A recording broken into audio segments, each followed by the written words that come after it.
हमारे बीच संत युवराज बीजेजेपी राष्ट्रीय अध्यक्ष और लिबरल पार्टी ऑफ इंडिया के राष्ट्रीय अध्यक्ष सिराज साहिल मौजूद हैं। अब हम ज्वलनशील मुद्दों पे देश की राजनीति के ऊपर संत युवराज से बात करेंगे। नमस्कार संत जी। नमस्कार, मैं संत युवराज। संत जी, हम ये जानना चाहते हैं कि संत होते हुए जबकि आप देश की सेवा वैसे ही कर रहे थे, लोगों की सेवा वैसे ही कर रहे थे, किन कारणों से आपको बीजेजेपी का गठन करना पड़ा और आपका मेन मकसद क्या है? मेरे मित्रों, जो प्रश्न है बहुत उचित है और बताना चाहूँगा बीजेजेपी भारतीय जन जागृति पार्टी, ये पूरा इनका नाम है, इसका नाम है। और इसका जो चुनाव चिन्ह जो गैस सिलेंडर मिला है हमको, और इसका क्यों गठन करना पड़ा। 2014 के अंतर्गत में हम मोदी जी के साथ खड़े थे। उससे पहले सन 90 में भी हम आडवाणी जी के साथ खड़े थे, जब रथ की व्यवस्था मैं संभालता था और मोदी जी माइक की व्यवस्था संभालते थे। हम एक साथ रहे थे। हमारे कुछ मुद्दे थे कि भारतीय जनता पार्टी आएगी तो ये मुद्दों को सही किया जाएगा। पर जब भी ये पार्टी आई, इनका मैनिफेस्टो तो बहुत अच्छा लगा 2014 का, पर आज 2014 के जीतने के बाद में एक भी मुद्दे पर काम नहीं किया। इन्होंने केवल हिंदू और मुसलमान के नाम पर काम किया, मंदिर मस्जिद के नाम पर काम किया, सांप्रदायिकता फैलाई, महंगाई हुई, बेरोजगारी हुई, सरकारीकरण जो था वो निजीकरण के अंतर्गत में बदल गया। हर समय केवल एक लोगों के साथ में हास्यास्पद स्थिति रही थी। तो मैं ये कहना चाहता हूँ, जब ये सब रहा तो नहीं देखा गया। आज की स्थिति के अंतर्गत में हिंदू मुसलमान के अंतर्गत में विभाग कर दिए गए हैं, देश को तोड़ दिया गया है, आर्थिक स्थिति डीजीपी हमारी बहुत ज़्यादा जो कि डाउन हो गई है। इस कारण से फिर हार करके हमको भारतीय जन जागृति पार्टी का गठन करना पड़ा। हालांकि पार्टी मेरे पास 97 से थी, पहले इसमें विधायक रह चुके हैं, सब ठीक है, परंतु आपको दोबारा से इस पार्टी को शुरू करना पड़ा। इसके अंतर्गत में एक ही उद्देश्य है, सबका साथ सबका विकास। अब की बार अम्बेडकर सरकार, ना मस्जिद ना मंदिर काशी, पीएम होगा मूल निवासी। हम शिक्षा पर, सुरक्षा पर, चिकित्सा पर, हम इन चीज़ों पर काम करेंगे। हम बेरोजगारी को मिटाएंगे, हम जितने भी देश के अंतर्गत में समस्या है उनको दूर करेंगे। हम आपसे ये जानना चाहते हैं कि जो देश में बीजेपी का इतना प्रभाव है और इस तरह से मोदी काम कर रहे हैं देश के लिए, तो अभी आपको क्या लगा कि मोदी जी देश के लिए सही काम नहीं कर रहे हैं, या दिल्ली में जो है केजरीवाल जी सही काम नहीं कर रहे हैं? इसका क्या कारण है कि आपको इनके अगेंस्ट में खड़ा होना पड़ा? मैं कह रहा हूँ, जहाँ जहाँ मैं खड़ा हुआ हूँ, आज तक कोई पार्टी टिकी हो तो बताओ। भाजपा खास करके नहीं टिकी। जब मैं जो कि दिल्ली के चुनावों के अंतर्गत में सामने आया, तो उस समय जो कि पूरी कोशिश की, पूरी टीम लगी बीजेपी की, परंतु वो बुरी तरह से हार गई। अब बंगाल के अंतर्गत में जब मैं सामने आया, हमारी पार्टी सामने आई, तो वहाँ पर भी इसका यही हाल हुआ। मैं कह रहा हूँ 2022 के अंतर्गत में उत्तर प्रदेश में हमारी सरकार होगी, भारतीय जन जागृति पार्टी की सरकार होगी, मुख्यमंत्री हमारा होगा, और 2024 के अंतर्गत में देश में हमारा प्रधानमंत्री होगा। मैं कहता हूँ भाजपा बिल्कुल सही काम नहीं कर रही है। यदि भाजपा में दम है तो आज बैलेट पेपर पर कहीं भी चुनाव करा के देख लें, और मोदी जी में दम है तो मोदी जी अपने किसी भी एक सीट को चुन लें। ना मोदी जी वहाँ जाएं, ना मैं जो कि वहाँ पर जगह जाऊँ। हम दोनों बैलेट पेपर से वहाँ चुनाव हो और बिना प्रचार के चुनाव हो। देखिए, जनता निर्णय करेगी कि किसकी जमानत जब्त होती है। तो मैं ये कहना चाहूँगा, अब बीजेपी वो बीजेपी नहीं रही है। बीजेपी हिंदू मुसलमान वाली सांप्रदायिकता की पार्टी हो गई है। विश्व में यदि सबसे कोई बुरे प्रधानमंत्री की बात आती है तो जो कि मोदी जी की आती है, और विश्व के अंतर्गत में कोई सबसे ज़्यादा सांप्रदायिकता की बात आती है कि यदि वहाँ हिंदू मुसलमान के अंदर दरार कौन है, तो बीजेपी की, मोदी जी की बात आती है। मैं कह रहा हूँ, इतना क्रूर बादशाह जो लाशों पर जो कि राज करने वाला हो, जो नरभक्षी आज तक नहीं देखा। जितना कि इन्होंने कोविड के समय जहाँ पर एक कार में जाते और मास्क ना लगाएं तो उसको जो कि बहुत बड़ा प्लसमेंट था। यदि कोई पत्रकार भी बात कर रहा है तो उसे भी मास्क लगाना पड़ता। जो आगे हम लोग बोलते हैं राजनीति के अंतर्गत में, उनको मास्क लगाना पड़ता। मोदी जी 10 लाख की जनता को देख के खुश हो रहे थे। जहाँ देश में लाशें गिर रही थी, जहाँ शमशानों में जगह नहीं थी, जहाँ पर हमारे पास दवाएं नहीं थी, ऑक्सीजन नहीं था, वहाँ मोदी जी खुश हो रहे थे। तो ऐसा जो क्रूर बादशाह, और अब नाटक कितना, 1 घंटे के बाद में यदि उनको बोलना है, उसके बाद में जो कि टीवी पर मुख्यमंत्रियों के लिए, तो वहाँ पर जो मास्क लगा लेते हैं। अब एक बहुत बड़ा नाटक, जब रोने की बात आई तो उन्होंने रोने का नाटक तो किया, पर आंसू नहीं आए और रोए उस दिन जो कि मुँह पर जो कि उन्होंने मास्क नहीं लगाया। मास्क लगाना क्या भूल गए थे? तो मोदी जी की राजनीति को सबको जान गए हैं। मोदी जी के विषय में जानते हैं, ये कक्षा 8 फेल हैं और ये नाकामयाब प्रधानमंत्री हैं। तो मैं ये कहना चाहूँगा, भाजपा में कोई दम नहीं है। भाजपा तो कि आरएसएस के दम पर चल रही है, और आरएसएस केवल हिंदू और मुस्लिम के मुद्दे पर चल रही है। अब इन पर कोई मुद्दा नहीं रहा। अब हिंदू राष्ट्र की बात करने लगे, अंडमान निकोबार में जो की बात करने लगे। देश के अंतर्गत में मुद्दा उठाने लगे, नरसिंहानंद जैसे लोग पैदा कर दिए। मैं ये कहना चाहता हूँ, इनका विकास का मुद्दा होना चाहिए, शिक्षा सुरक्षा का, चिकित्सा का मुद्दा होना चाहिए, बेरोजगारी मिटाने का मुद्दा होना चाहिए। ये बीजेपी मुद्दों की बात करती नहीं है। बिना मुद्दे की सरकार कोई है तो वो भाजपा सरकार है, और मुद्दे की कोई सरकार आएगी तो वो बीजेजेपी, भाजपा अर्थात भारतीय जन जागृति पार्टी है। CAA और NRC को लेकर आपने बहुत बढ़ चढ़ कर भाग लिया था और इस बिल को ख़त्म करने के लिए आपने अथक प्रयास किए थे। तो क्या सरकार ने ये इस तरह से कोई एक्शन तो लिया नहीं है? तो अभी आप क्या कहना चाह रहे हैं कि CAA NRC के ऊपर क्या आप दोबारा से मुहिम छेड़ेंगे? मैं कह रहा हूँ जो कि सरकार लागू तो करके दिखाए, ईंट से ईंट बजा दूंगा। बिल जो कि चाहे पास कर लिया है, पर उसको क्रियान्वित तो करोगे ना, हम लोगों के ऊपर ही करोगे ना। मैं ये कहना चाहता हूँ, पहले अपना तो बताओ, तुम्हारे दादा परदादा कहाँ के थे? आप बिना सुरक्षा बलों के चलते हैं, जबकि आपको एक बार जेल भी भेजा जा चुका है। इस तरह से क्या आपको लगता नहीं कि आपको जान का खतरा है? मैं सरकार Z+ सिक्योरिटी देने के लिए पास रेगुलेशन कर दिया है, मैंने मना कर दिया है, क्योंकि खतरा जब हुआ है, अपने लोगों से ज़्यादा खतरा हुआ है। इंदिरा गांधी को किसने मारा? किसी बाहर वालों ने मारा। मैं ये कहना चाहता हूँ कि जिस समय आई है, मैं तो महात्मा हूँ, तो मृत्यु हमारी होगी, परंतु मैं भगवान पर पूर्ण विश्वास रखता हूँ। और रहा इनकी सुरक्षा पर, तो जब तक भाजपा की सरकार है, जहाँ जहाँ भाजपा की सरकार है वहाँ से सुरक्षा नहीं लूँगा, क्योंकि भाजपा से ही तो मुझे खतरा है, मोदी जी से और शाह से ही तो खतरा है। संत युवराज और एक पार्टी के प्रमुख में अपने आप को आप कहाँ पाते हैं? देखिए, मैं पार्टी का एक छोटा सा कार्यकर्ता हूँ, ना तो मैं पार्टी का प्रमुख हूँ और ना मैं जो कि राष्ट्रीय अध्यक्ष हूँ, और ना ही कोई ऐसी बात है कि जो पार्टी बहुत बनाना जरूरी है। ये जरूरी इसलिए पड़ी, देश के लिए आवश्यकता पड़ी। मैं एक छोटा सा कार्यकर्ता हूँ, जो मैं कहीं ज़रूरत पड़ेगी तो फर्श भी बिछाऊँगा, झाड़ू भी लगाऊँगा, जल से छिड़काव भी करूँगा, पोस्टर भी लगाऊँगा, बैनर भी लगाऊँगा, हर काम करूँगा। हर काम को मैं संभाल रहा हूँ, और मेरी पार्टी के अंतर्गत में लाखों कार्यकर्ता एक एक करके जुड़ रहे हैं, पदाधिकारी जुड़ रहे हैं, क्योंकि वो मेरी पार्टी नहीं है, वो मेरा विचार है। केवल एक विचार कौन सा? सबका साथ सबका विकास। हम सबको लेकर के चले, हिंदू मुस्लिम सिख ईसाई सब मुझे बहुत पसंद कर रहे हैं। क्यों? मैंने कभी भी किसी प्रकार से दरार वाली बात नहीं की। मैं हिंदू सेना का प्रमुख रहा, राष्ट्रीय अध्यक्ष रहा, 30 साल चलाया, पर मैंने कभी भी, कोई भी मेरा एक वीडियो बता दीजिए जहाँ मैंने ये कहा हो कि मुसलमानों को मार दो, या कुरान शरीफ में ये गलत है, या मोहम्मद शरीफ के विषय में ये गलती है, मैंने कभी नहीं कहा। उस समय मैंने ये कहा था कि भारत में कोई भी, विश्व में, पृथ्वी पर कोई पैदा होता है तो वो एक आदमी पैदा होता है, मानव पैदा होता है, ना हिंदू होता है, ना मुसलमान होता है, ना सिख होता है, ना ईसाई होता है। सुन्नत करते हैं, मुसलमान हो जाता है, कंठी तिलक लगवाते हैं, चोटी रखते हैं, हिंदू हो जाता है, पंचकेश रखते हैं, वो जो कि सिख हो जाता है, और फ्रेंच कट दाढ़ी रखते हैं, वो ईसाई हो जाता है। इसलिए मैं ये कहना चाहता हूँ, हम सब एक हैं, हमारा खून एक है, हमें मानवता की बात करें। हमारी गली मोहल्ले के अंतर्गत सभी धर्म, सभी जाति, सभी संप्रदाय के लोग हैं। तो मैंने जो भारतीय जनता पार्टी को इसीलिए बनाया। और हिंदू सेना को क्यों छोड़ा? कि हिंदू सेना में कुछ लोग कट्टरता की बातें करने लगे, और वो कट्टरता की बात मैं पसंद नहीं करता हूँ। चाहे कट्टर हिंदू हो, चाहे मुसलमान हो, दोनों देश के लिए खतरा है। इसलिए मैंने सबके साथ सबका विकास, तो सबको साथ लिया है, और आज मेरे साथ सभी हैं, मेरी बात को पसंद करते हैं। और मैं जो कहता हूँ, संविधान के अनुसार बात कहता हूँ। हाँ, कड़वी बात तो हो सकती है, विरोध करता हूँ तो केवल ओनली मोदी जी का विरोध करता हूँ, मैं उनकी भाजपा का विरोध नहीं करता हूँ। हाँ, मोदी जी प्रधानमंत्री नहीं रहेंगे, बिल्कुल विरोध नहीं करूँगा। इसलिए मैं कहना चाहता हूँ, मैं पार्टी के अंदर छोटा सा कार्यकर्ता हूँ, और मुझे कार्यकर्ता समझ के ही जो कि बात करें। मेरा टेलीफोन 24 घंटे खुला रहता है, जब भी कोई बात करता है मैं बात करता हूँ, हर आदमी से बात करता हूँ। हालांकि मेरे वरिष्ठ पदाधिकारियों को बहुत बड़ा ऑब्जेक्शन है, आप प्रमुख होते हुए, राष्ट्रीय अध्यक्ष होते हुए, आप इस प्रकार से सबसे बात करते हो, सबके बीच में बैठते हो, खतरा नहीं है क्या आपको? कई हमले भी हो चुके हैं, पर कोई बात नहीं, जैसा होगा। मैंने तो और देश के प्रधानमंत्रियों को देखा है जिनके साथ एक गनर नहीं होता। मैं फिजी के अंतर्गत में रहा कुछ दिन, मैंने वहाँ की राजनीति को देखा। वहाँ का मैंने हिंदुस्तान का प्रधानमंत्री बनाया महेंद्र चौधरी, लेबर पार्टी को संभाला।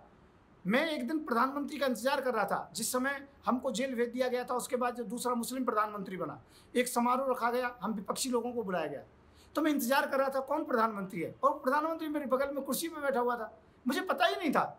जब भोजन करने लगे थे, संत युवराज जी आपको इस कुर्सी पर बैठना है, क्योंकि ये देश के पीएम हैं और आप भारत से आए हैं, आपने भी यहाँ पर देश में पीएम बना है, तो मुझे मालूम पड़ा कि ऐसा भी पीएम होता है। तो मेरे हृदय में स्वच्छ छवि यही है कि मेरा जो प्रधानमंत्री बनेगा उसको कोई सुरक्षा नहीं होगी, कोई व्यवस्था नहीं होगी। मेरे मंत्री बनेंगे उनको भी कोई रेड बत्ती या कोई भी इस प्रकार की सुरक्षा नहीं होगी। मैं देश में चाहता हूँ कि जो भी बड़े शीर्ष पदों पर हों वो कोई भयभीत ही ना हो। जो लोग भयभीत होते हों, 10-10 गनर लेके चलते हों, उन लोगों को प्रधानमंत्री रहने का, मुख्यमंत्री रहने का, मंत्री रहने का अधिकार ही नहीं है। वो तो देश के गद्दार हैं, वो तो देशद्रोही हैं, वो तो देश में कमजोर लोग हैं बहुत ज़्यादा। तो ऐसे लोगों को क्यों प्रधानमंत्री बनाते हो, क्यों आप गृह मंत्री बनाते हो, क्यों मुख्यमंत्री बनाते हो, क्यों एमएलए एमपी चुनते हो?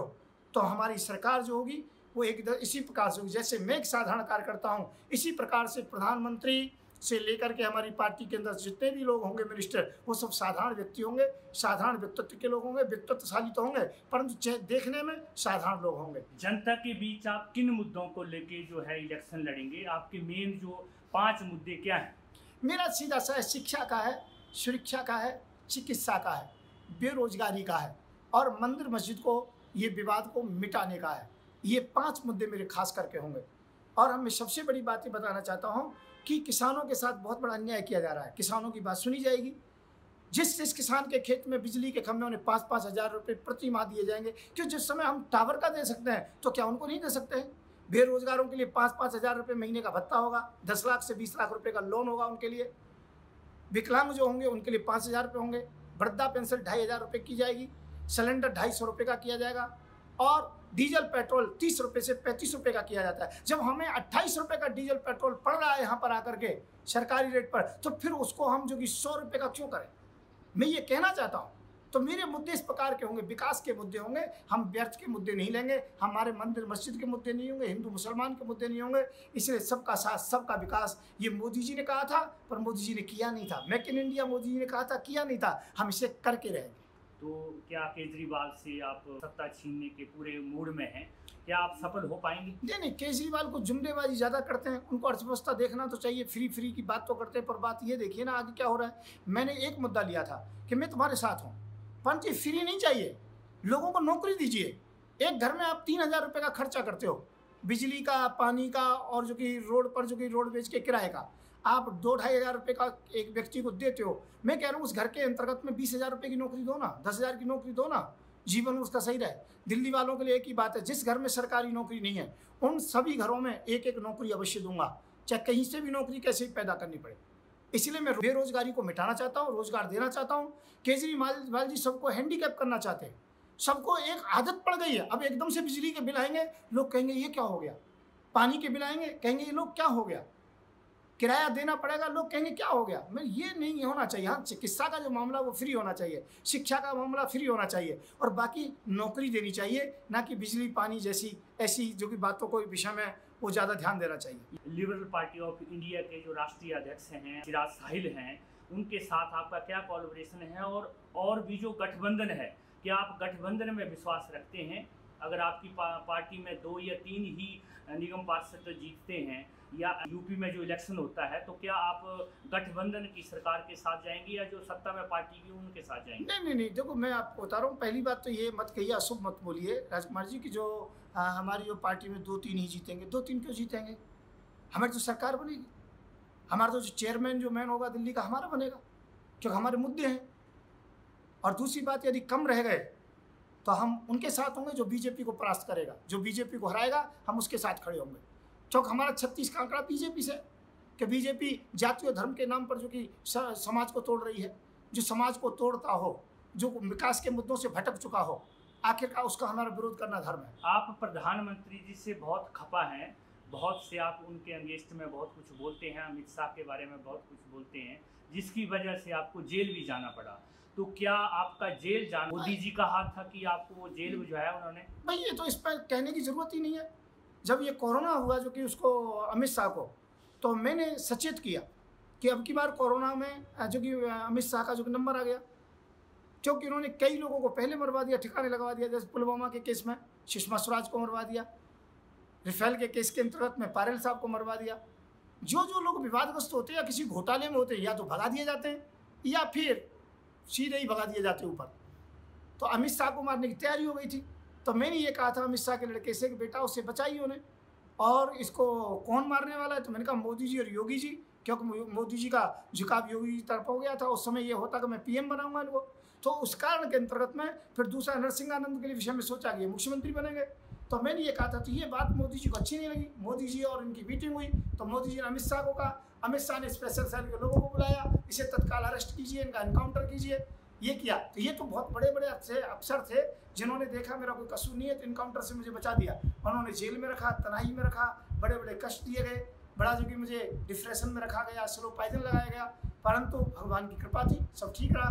तो इसमें पूरा एलिगेशन लगा रहा हूँ। आज भी मुझे यदि कुछ होगा तो वो मोदी जी का हाथ होगा कि मोदी जी मुझे मरवाना चाहते हैं, इसमें कोई शंका नहीं है। और दुनिया में यदि कोई विरोधी है सबसे पहला तो मैंने ही पुलवामा के विषय में कहा था कि मोदी जी ने कराया है, अमित शाह की जो कि षड्यंत्र से हुआ है।